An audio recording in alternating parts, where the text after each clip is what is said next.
everybody, this is herculespetix, founder, curator, docent, and gift shop employee of the herculespetix Academy of Comic Book Studies.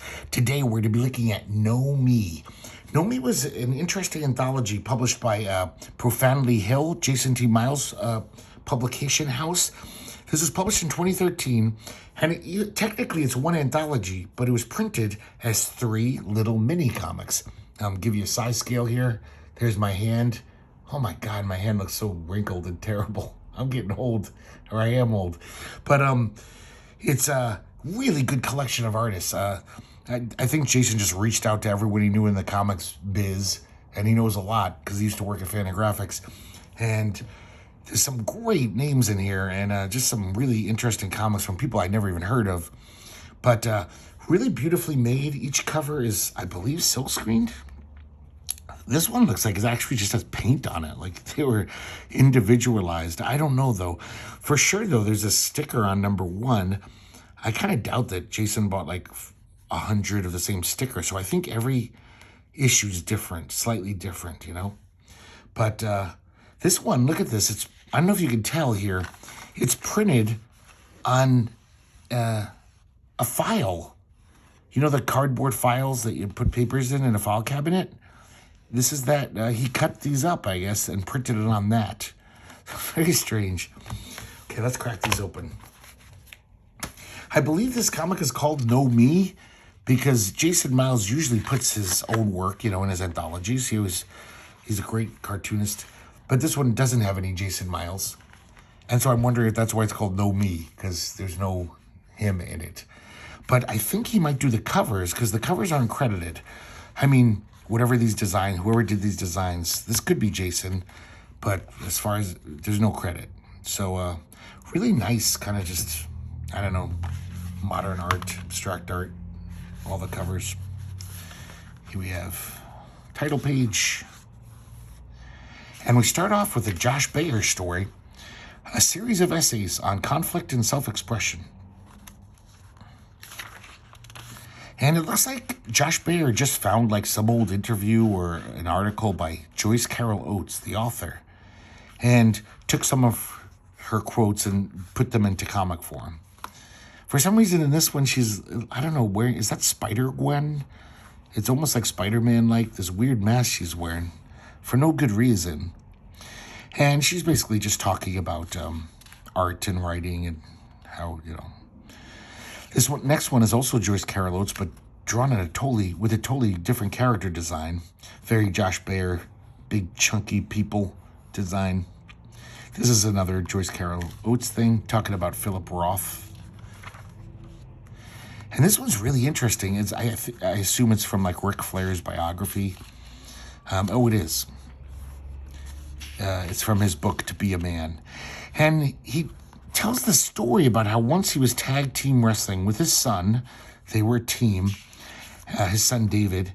And, the wrestling script was that Hulk Hogan was going to jump in the ring and start beating the crap out of David with his title belt. The other wrestler would handcuff Ric Flair so he couldn't do anything about it. That was the drama. But for some reason, which to this day, Ric Flair has no idea why, Hulk Hogan, beat the shit out of him with the belt. It's supposed to be, play theater or, sports wrestling. But I don't know if he was wigged out on drugs or he just is just an asshole. But he really hurt him with that belt. And he wasn't supposed to. Just a weird little story about the Hulkster. I wouldn't mind just Josh Bayer doing great anecdotes from wrestling history. I also am curious if there's more of these, of him just illustrating little bits from books and articles and interviews with people, because I kind of like this.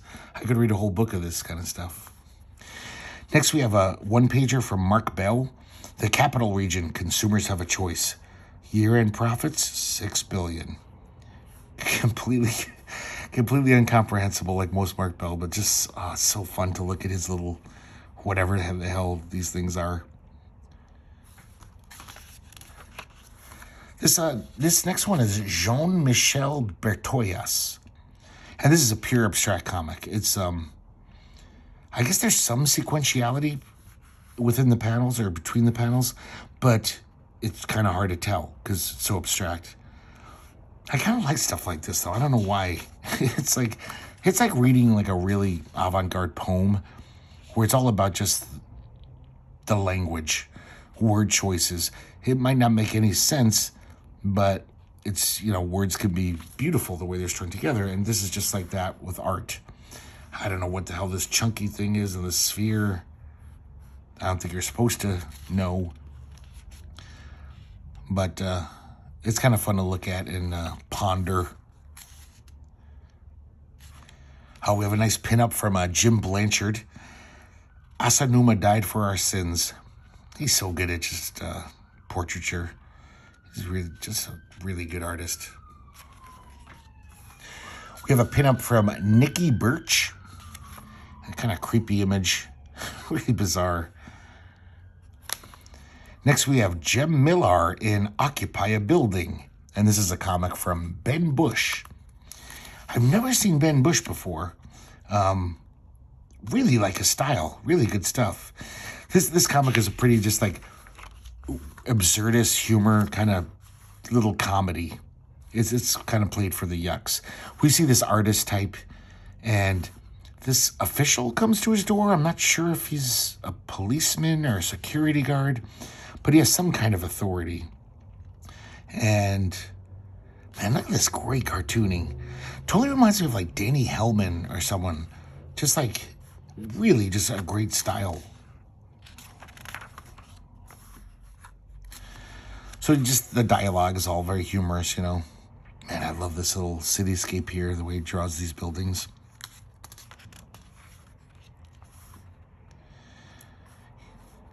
And he's been eavesdropping on this apartment building that's full of artists. And they actually work all the time on their art. And he just dicks around and procrastinates. So this official guy is kind of giving him shit about it. And then he gives him a heads up. He says, oh, by the way, you're being evicted. And because you haven't paid your rent, the SWAT team's coming to arrest you. They're going to be here any minute.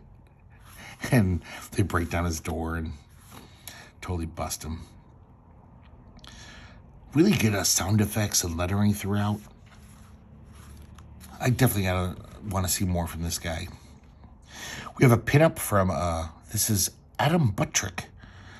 Kind of cute little crazy funny animal style. Looks very animation-like. This is Sean Christensen, this next story. It's sometime in the future, 1998. And we see these two guys that kind of look like bats. I think they're man bats. And one of them's a sculptor. His friend comes to visit and he says, I've just had an artistic breakthrough. And basically all he's doing is taking all of his old sculptures and gluing on those googly eyes. It's a pretty funny idea. Man, I love this art. This is like, it's weird how it really is a different style. But there's something about Richard Sala. There's some Richard Sala in here. Even though it's way more illustrative than Richard Sala, more traditional art style. But I really like it. So he's showing off all these stupid new sculptures with the googly eyes. It's a great page. Really good just drawn here.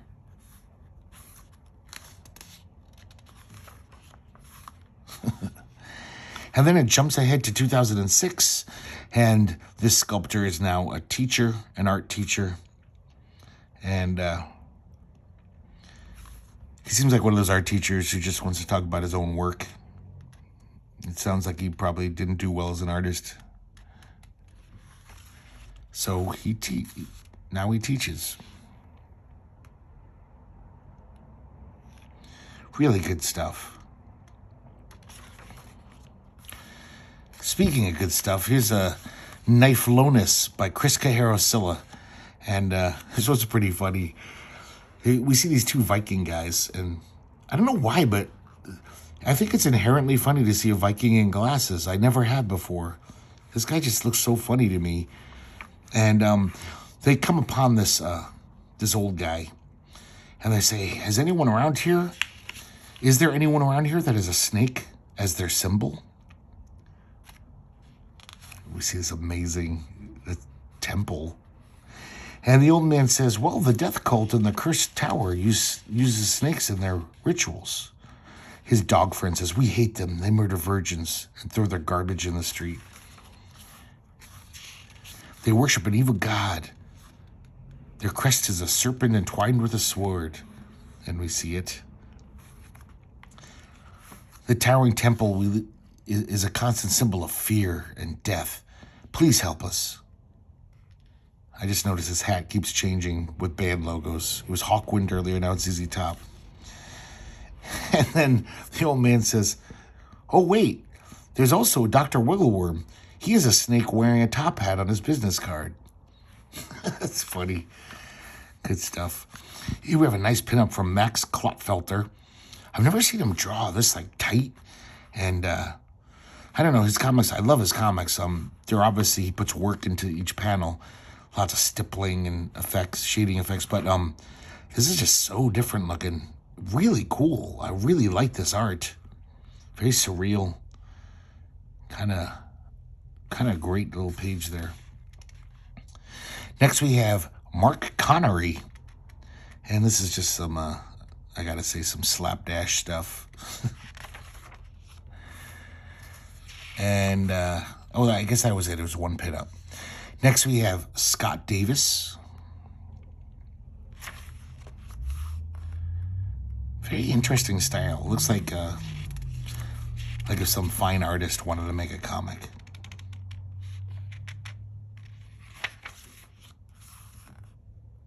Just very nebulous, very poetic, I guess, because no idea what's happening, or I don't know if anything is happening. It's just a gentle interlude of a comic.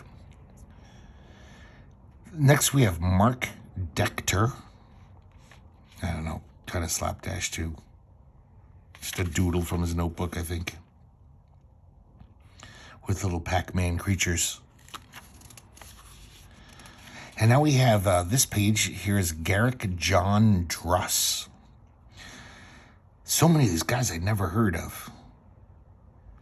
This is some nice abstract art. I like that a lot.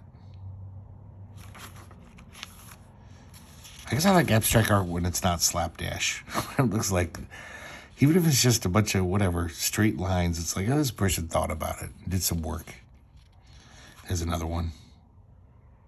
Just completely visual poetry. This next guy is, this is Austin English. And this is just a bunch of like a portfolio. Some of his drawings.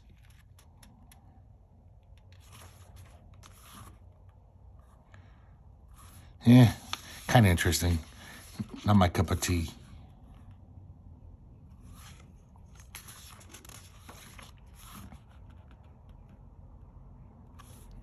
That's pretty crazy, though.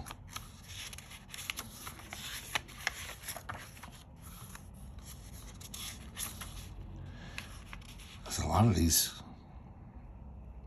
I guess I do appreciate that almost everyone looks like a different artist, or at least using a different, drawing tool. Or this is Eroyne Franklin. And this is just a very, very odd little strip. More just pure abstract art. I like these. This is the stuff I like. I guess abstract art is very subjective. It's like what's your favorite color? It's just like, you either like it or you don't. This next one is Gabrielle Gamboa. And it's all these like famous rock stars, but they're all lizarded out or turned into monsters. And they're talking about someone who's a narcissist. And basically condemning this guy, whoever this person is that they're talking about. And then we see this woman artist, who I assume is Gabrielle, and Her personal angel it looks like Robert Smith from The Cure. I think it is supposed to be him. And he says, "Are you drawing a revenge comic? Is that the best use of your time?" And she's like, "Yeah, he's not going to read this anyway." I wish I could draw comics. Seems like fun to draw revenge comics. Here's 2 pages from Julia Gaffroer. Sorry, Gaffroer. And really nice. I love this illustration. That's a really great drawing right there. She's got the skills to pay the bills, that one. Next we have Tim Goodyear. And this is just a very odd one. He was obviously hooking up bass, I assume. I don't know. Wait, what does that say behind it? Rush? Could be from the movie Rush. I don't know. Since Tim likes movies so much. Oh, man, what a coup. I got a pinup from Justin Green. The Grandpappy, Great Underground Comics. Ex Libris, Benito Mussolini. I don't know why Mussolini is jumping through this fiery hoop. Really sharp art. Justin Green, it's like really tight Justin Green stuff. Showing off his sign painting skills with these great logos and lettering. That's worth the price of admission right there. And next we have Eric Haven, Man Cat. This is a very odd little comic.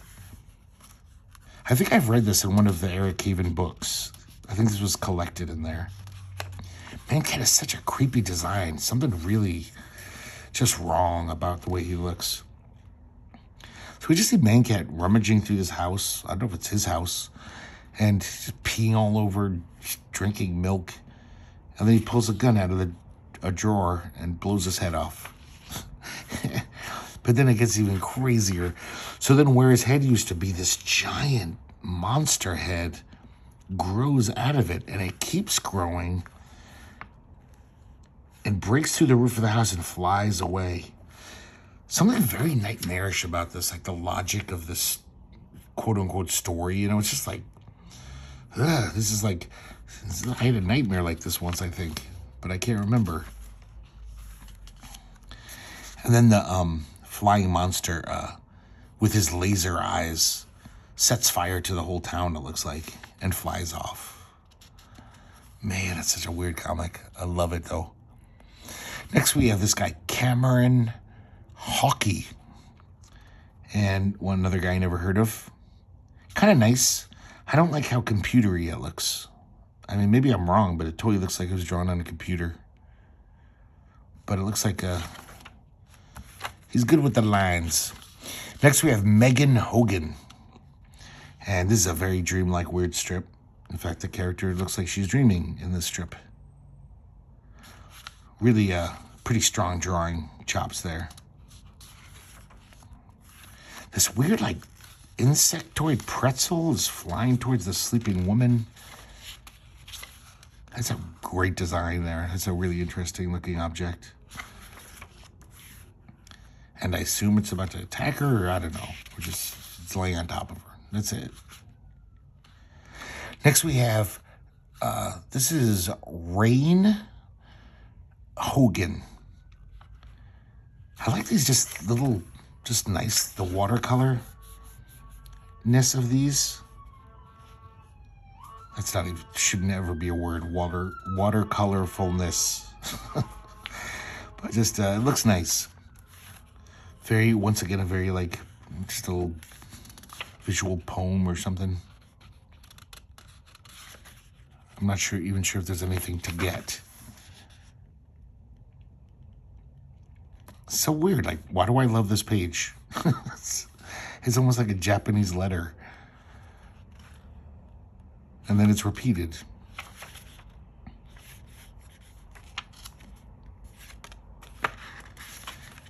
Yeah, I'd have to meet this person, have them explain this comic to me. Maybe it does make some kind of, there's a little story. Oh man, look at this page. Really like that.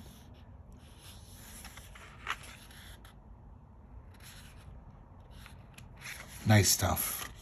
Oh, speaking of gets, And then he got Gerald Jablonski to contribute one of his crazy, basically humor strips. Gerald Jablonski used to have all kinds of weird strips about like farm life, but I don't know if he's gone crazy or something. But it seems like all he does now is these strips about this father, or maybe it's an uncle, a bratty little kid, and then some silent guy who's like, maybe the butler. I can't remember. Maybe he's another uncle. I haven't read these in a while. But, and then they just trade horrible jokes back and forth. Like, literally, they're terrible jokes. It's almost like he hung out with fourth graders and wrote down the things they think are funny. And he has like hundreds of these comics just like this. And they're just insane. They're just like, they're fascinating because they're just like, wait, you can't just keep doing this. This is nuts. I love his drawing, though. You can barely see, it's so tiny. I really love the fact that he packed, a nice mini comic page, a little mini comic page. Just, a lot of people will just do one little drawing. You're getting a full comic page here, even though it's a little tiny. Look at his crazy word balloon things. This almost makes me think that the guy's kind of lost his mind, because this is just, this is the kind of shit schizophrenics draw in art therapy. The tales of the word balloons just get longer and crazier in every comic he does.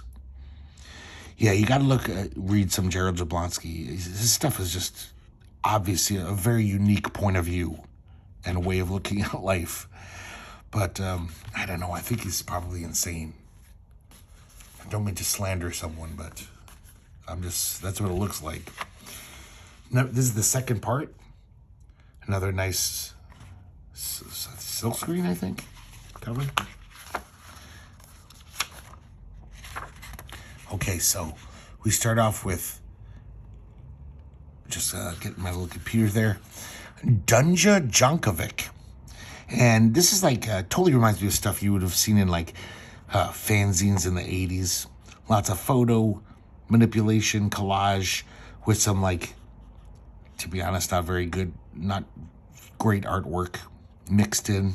But just so reminds me of so many fanzines from the 80s.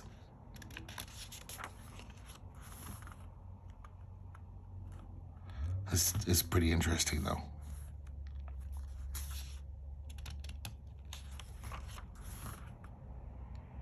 Very 80s fanzine right there.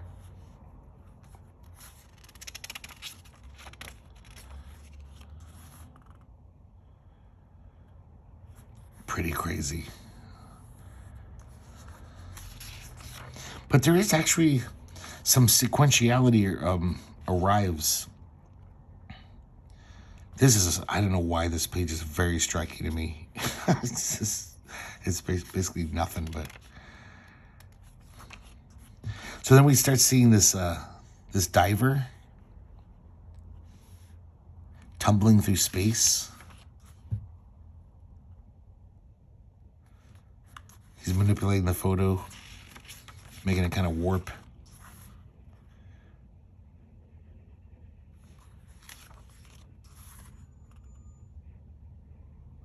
And actually looking at this again, I'm kind of like, I kind of like this. This is like, almost every page is pretty groovy, pretty cool.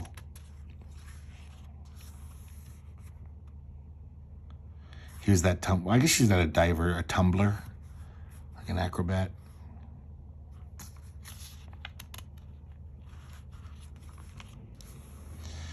And then the camera pulls out, and apparently this is all going on this microscope slide that this guy's looking at. So it's almost like a little shock ending there, like an EC comic. Next, we have someone called Juliax. It's one word. And once again, we get some interesting abstract art. Now we have Pat Keck. And this is some pretty just opaque stuff as well. This is a crazy, very dark drawing of a chair. I'm not sure what's going on here, but I like looking at it.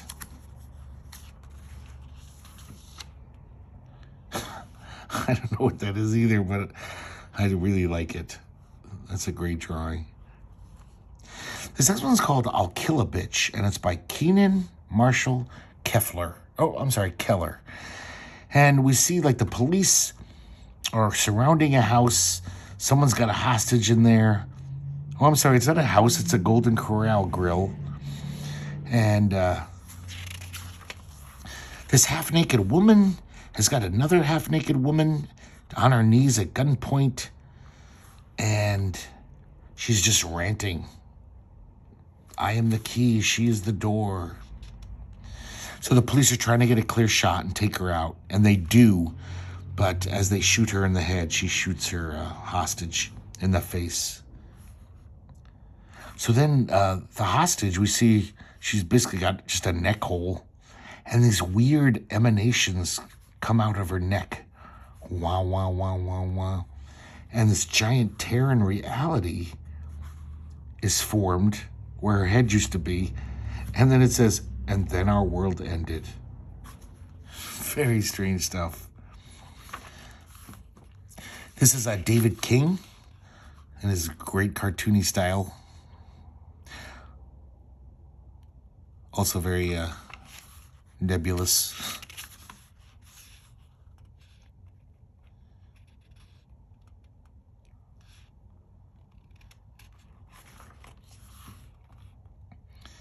And then just this final little drawing, which doesn't seem to have any relation to the rest of the comic.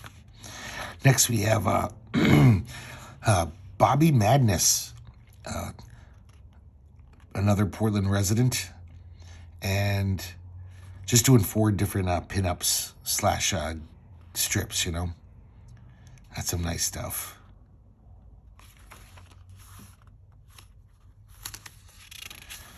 I like this one. What the fuck is going on, man? My sex video made the TV puke. TV's puking. Attack of the 80s haircut. Your comics are too violent. And the guy shoots him in the head. Bobby Madness' stuff will never be mistaken for like intellectual. It's like Drawn and Quarterly's never going to publish his stuff, but his cartoons are always really fun. Very cartoony and well drawn. Next we have Jesse McManus. And this is a very odd one. Just the way the style, like this kind of Woody Woodpecker looking guy. Almost drawn in like he could have worked for Gold Key Comics, but it's just warped just enough where it's like, oh no, that would make little kids have nightmares. It would plant subconscious thoughts in their brains.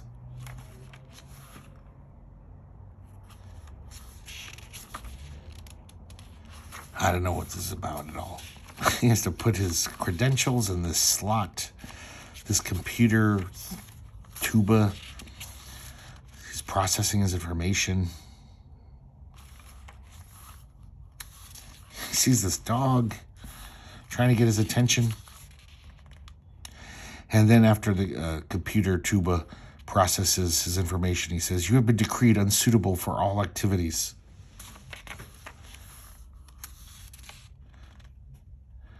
This said, you've been granted a thin skin and a heavy heart. And they basically throw him out in his ass. After that, we have Mr. Mike. And there's just a little gag. Adopt a highway litter control. The Royalton area fistfuckers. Sponsors.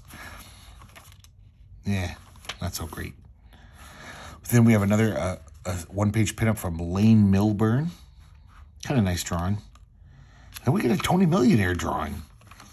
And I don't know if this is something he just dashed off from his sketchbook, but it looks like it's his children. It says Wyatt and Owen. But it's drawn by Tony Millionaire, so it looks really nice. Next, we have Tom Neely. And this is definitely like a little visual poem. Kind of sad. Sad little 2-pager.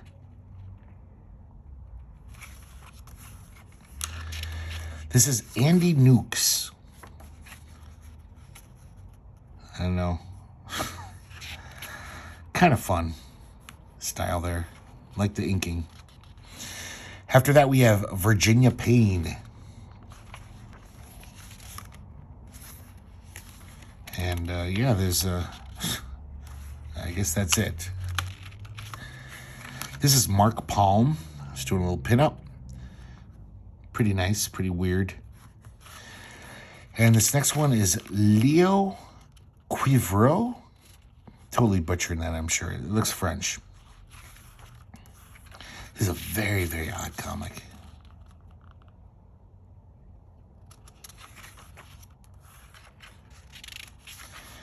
The writing style is kind of like, I don't know why, it reminds me of Henriette Valium. It's just very odd. Things are misspelled. I like this guy. But the art, yeah, I don't know. It's like 100 different guys, but then again, no one. He's his own thing.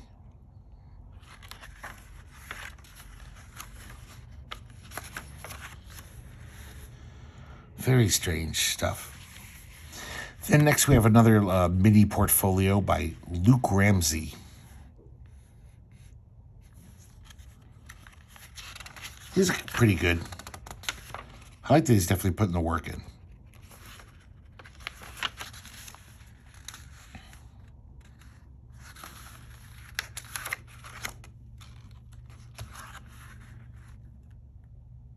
I like this one. This guy's like, I don't know if it's supposed to be his dreadlocks, but it's like two people turning into his hair. I don't know. I have no idea, but it's interesting.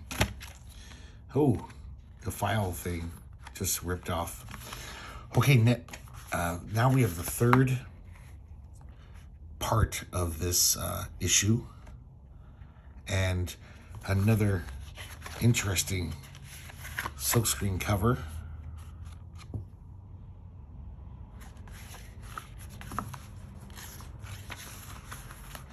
So we start off with Tony Rempel, just doing this little pinup. I really like this. I can't explain why.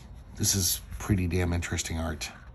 It's almost like that nude descending a staircase. It gives you the illusion of motion or something. It's like fourth dimensional art. Next we have Helge Rumen, or is it Helge? Helge Rumen. It's interesting. I was just looking at Psychotic Adventures, The Underground by Charles Dallas, and this reminds me a lot of it. But then again, Helge is actually way tighter. This is some tight art. And it just appears to be just this almost portfolio of burly men committing violence. Very just strange little portraits of this, some weird fantasy world. I love these just, I don't know, melted horses, whatever the hell they're supposed to be. I would like to see a narrative from this person. Just, an actual story. Because all of these look like great stories, like a scene from a story that I really want to read. Very interesting. Next we have Javier Robel. And this is some more of just like very sketchy abstract art.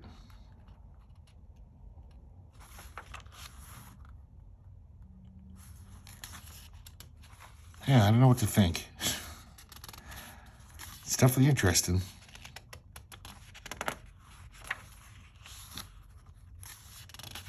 It's almost like a Rorschach test, What do you see in this art? Leave it in the comments below. Here we have a little drawing from James Romberger. And, yeah, whatever. It is what it is. Fire hose all wrapped up. But I love his inking. Oh, I'm sorry, there's two more. These are a little more impressive. It's basically still lifes of weird, outdated fuse boxes and stuff. Here's a beautiful Tim Root, a little pinup. Very typical Tim Root. brilliance. It's nice. Next we have Kevin Scalzo. Hello and goodbye in Japanese. And it's these people just all saying Japanese words that mean hello and goodbye. I like this one, though. I think he just wanted to draw a bunch of weird-looking people. Aw, Walter Keane style. This is Josh Simmons. Really like this. That is some goofy, fun art. And this is not. It's actually kind of spooky and creepy. So next we have Justin Scarhus, or maybe Scarhus. This is also something that kind of, at first reminds me of like 80s fanzines. But then obviously, like, I don't think you could have done this in an 80s fanzine. There's like some kind of computer, I think, effect.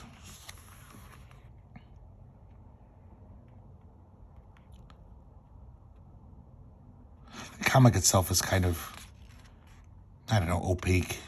Just, I'm not sure what's going on.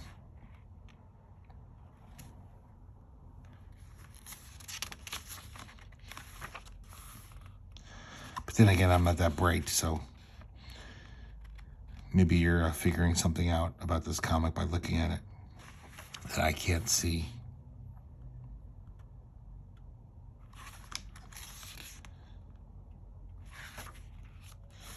I kind of like the way he makes this guy blurry.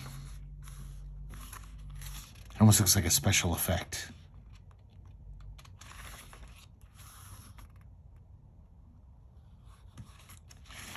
Sorry, I'm taking this one so slow. I just realized, like, I totally must have skipped this last night. I don't even remember looking at this. This is really weird. Than this panel, it almost looks like a bad photocopy of like a beautiful, I don't know, sci-fi paperback airbrush drawing or something. I don't know how that affect, you know, what I'm even looking at there.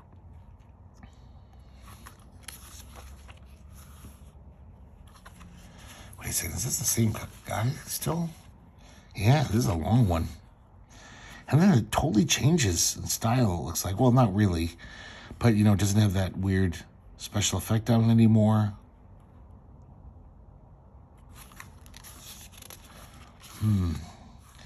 Very curious. Don't really like the art style. It's not to my liking.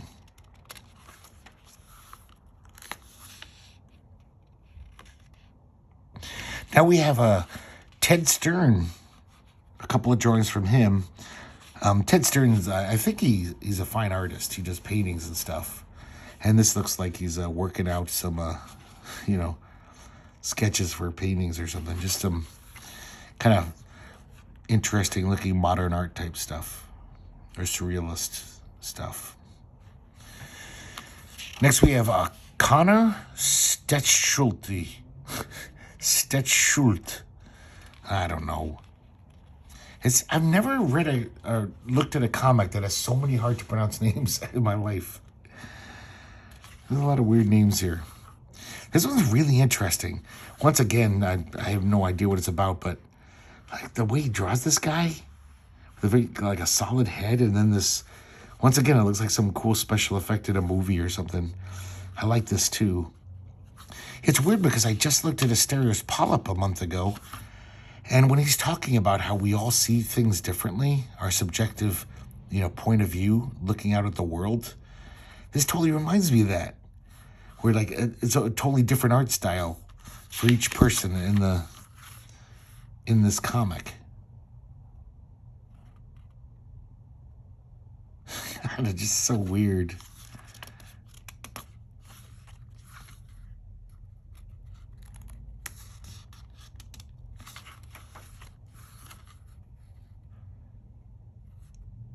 Now that I think about it, this comic, even the artists I'm not thrilled with, almost every single artist here is just, they're doing something really interesting. It's not like I'm like, oh God, I never want to see that comic again. Even though, like, you know, when I don't like someone's art style, I don't want to look at them ever again. And, But all these artists, even the ones I don't like their style, they're doing something interesting and neat. Like this. I mean, that's a horribly drawn face, but this whole thing with the ink, I don't know if that's wash. It's just really interesting looking. Here's a pinup, or a couple pinups from Ian Sundal, another Portland native, and he's doing some more of his fetish stuff. He's really into shoes and feet, that guy. He even has a comic about, what is it called, heelage? And he gets all these other artists to draw their foot fetish type stuff. Oh, there's more. There's more than 2 by Ian.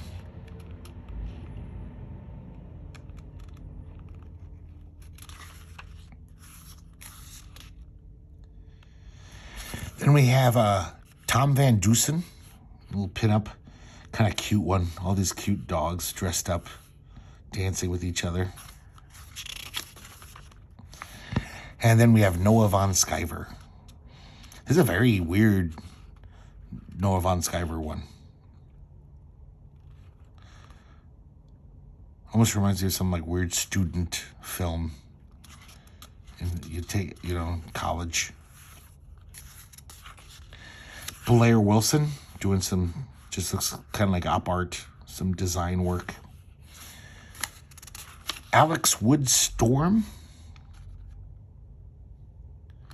And yeah, it's the printing doesn't really pick up the pencil work that well. Whoa. God, it's so weird. I totally forgot I ever saw this too. This is Martine Workman. And just, yeah, it's just like design stuff. But man, I could stare at this for a long time. Are there some words in here? Oh, there is. That's how... It's almost like a Where's Waldo, just trying to find the words. That's how it goes. Totally hiding in these scribbles. Interesting. Oh, and this is maybe 3 weeks ago we made a video called Academy Roundup 2, and within it I looked at this great collection of gag strips called Bound and Gagged, and there was a guy in there who I thought I never saw before, or I don't remember seeing, named Chris Wright with a W, and he has 3 strips in there, and I was like, oh man, I love this guy's style. I wish I had more by him.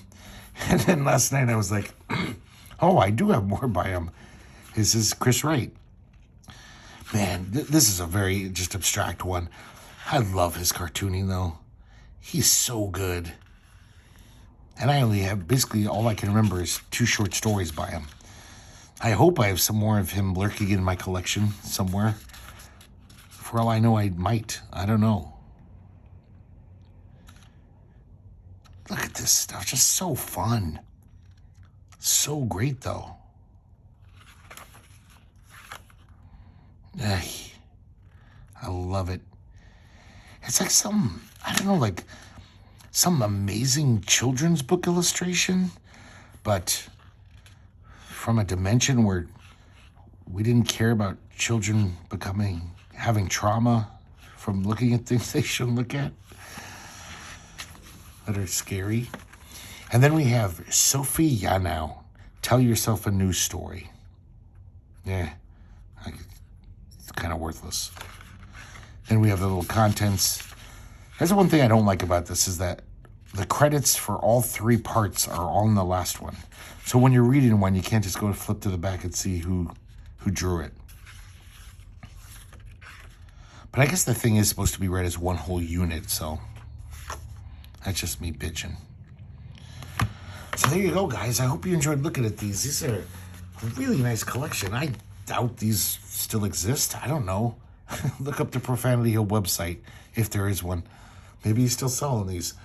But definitely worth your money and time to seek these out. Just a really nice anthology. With not much budget, obviously. These are all just, I'm sure all these artists just contributed stories.